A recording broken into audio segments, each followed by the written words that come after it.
Entendi. E quando que geralmente a pessoa começa a usar? Porque eu fico pensando, eu vejo muito, hoje em dia, muita criança usando, adolescente. Mas tem gente que usa na fase adulta, começa na fase adulta também? Sim, com certeza. Igual a gente falou, o que tem em comum entre os 37% das pessoas é que elas, isso segundo o estudo científico do psiquiatra austríaco, essas pessoas elas têm em comum que elas não conseguem desenvolver habilidade emocional em lidar com uma situação ou com a vida em si. Um exemplo. Então, pode ser perca de um parente. Isso, um luto, pode ser um estresse pós-traumático. Perdeu o emprego. E falir, daí a pessoa acaba viciando bastante. Tanto que a pandemia aumentou muito o consumo. É uma outra questão que eu queria entrar. Isso, aumentou muito o consumo de substância.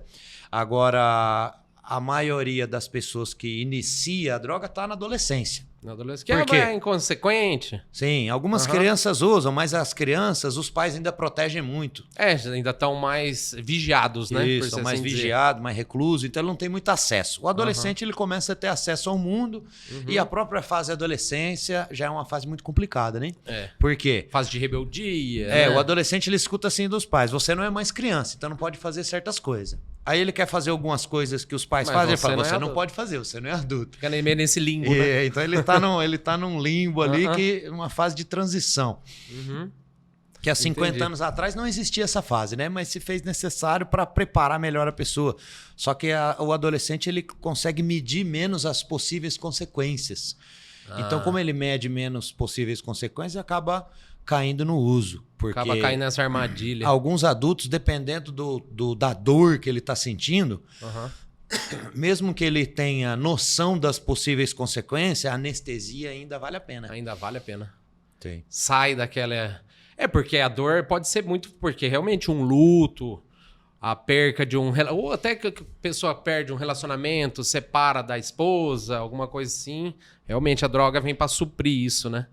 Sim. É difícil, hein? Mas e voltando agora para o seu caso específico, você foi em qual fase? Foi na fase adolescente, né? Sim.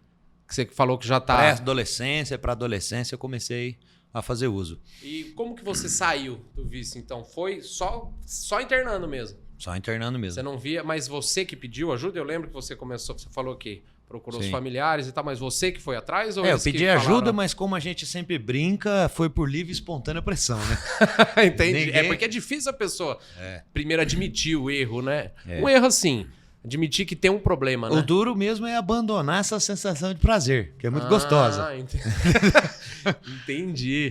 Agora, as consequências são visíveis. Eu sabia que a droga já tinha se tornado algo maior na minha vida, que era um poder que estava destrutivo, e a única coisa que eu tinha claro é que eu era dependente.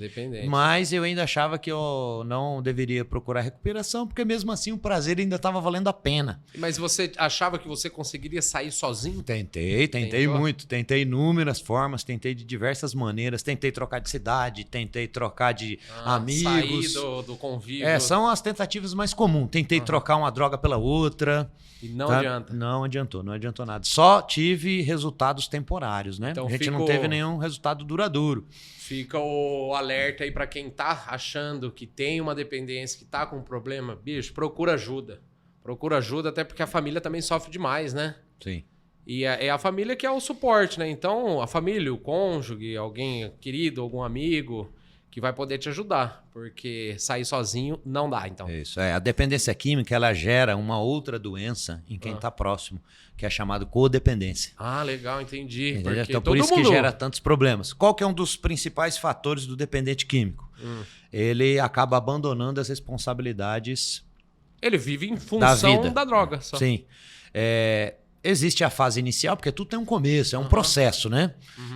Tipo, usou uma vez, vai ficar viciado? Não, mas todo mundo vai ter que passar pela primeira vez. Ninguém vai viciar sem vivenciar o processo, né?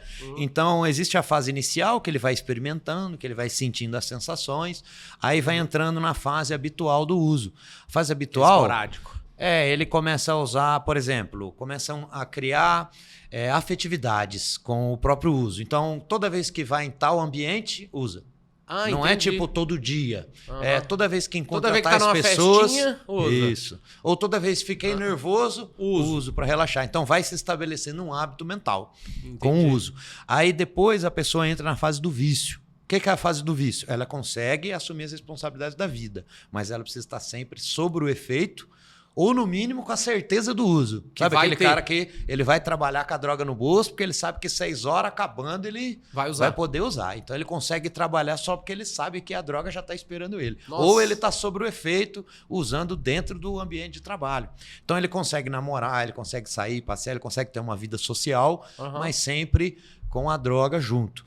E a fase abusiva, que é a fase crítica, onde já está muito próximo de encontrar a característica fatal da doença, que é quando começa a abandonar as responsabilidades. A pessoa já não quer mais saber de namorar, ela quer saber só de usar. Não quer mais saber de trabalhar, só quer saber de usar, não tem mais vida social, só quer uso, e é sempre pensando em meios e maneiras de conseguir mais uma. Então você acha que é interessante para quem é familiar de alguém que tem a suspeita que está usando droga, se, por exemplo, se a pessoa se isolar muito, pode ser um indicativo, então. Sim, o isolamento é um dos grandes núcleos da doença. Entendi. Da dependência química. Então tem que ficar esperto com isso. Com certeza. Isolamento, algumas mentiras. Tem alguns sintomas específicos de algumas drogas, né? Explosivo, talvez? Sim, porque a pessoa fica sem usar droga, eu acho que ela dá abstinência, né? O fator mais importante não é nem o comportamento explosivo, é a alteração no comportamento. Porque, por exemplo... de 8 a 80, você fala? Não, por exemplo, se a pessoa sempre foi explosiva, aí não, é uma coisa, né? Agora, se ela era pacífica e de repente ela se tornou explosiva, aí essa alteração, tanto de um lado quanto do outro. Então a pessoa sempre foi explosiva, de repente virou pacífico. Tá tudo bem, paz e amor. Tudo paz e amor. Aí já seria a questão da maconha, das depressoras. Das depressoras. Exatamente. Agora, a característica mais importante que o codependente vai adquirindo é o quê? Ele acaba tendo que assumir as responsabilidades que o dependente abandona. Então, se alguém abandona, alguém tem que assumir. E o dependente se torna a própria droga do codependente. Por isso que é codependência. Olha sabe? Só. Então o familiar se torna viciado em assumir responsabilidade do ente querido. Não são deles. Que é um fator muito difícil no tratamento, isso também. Porque a gente trata o dependente e se o familiar também não busca ajuda para si próprio, quando esse familiar sair, ele acaba... O familiar querendo assumir as responsabilidades e o dependente tentando assumir suas responsabilidades. Aí dá conflito. Entendi. Não tem como, né?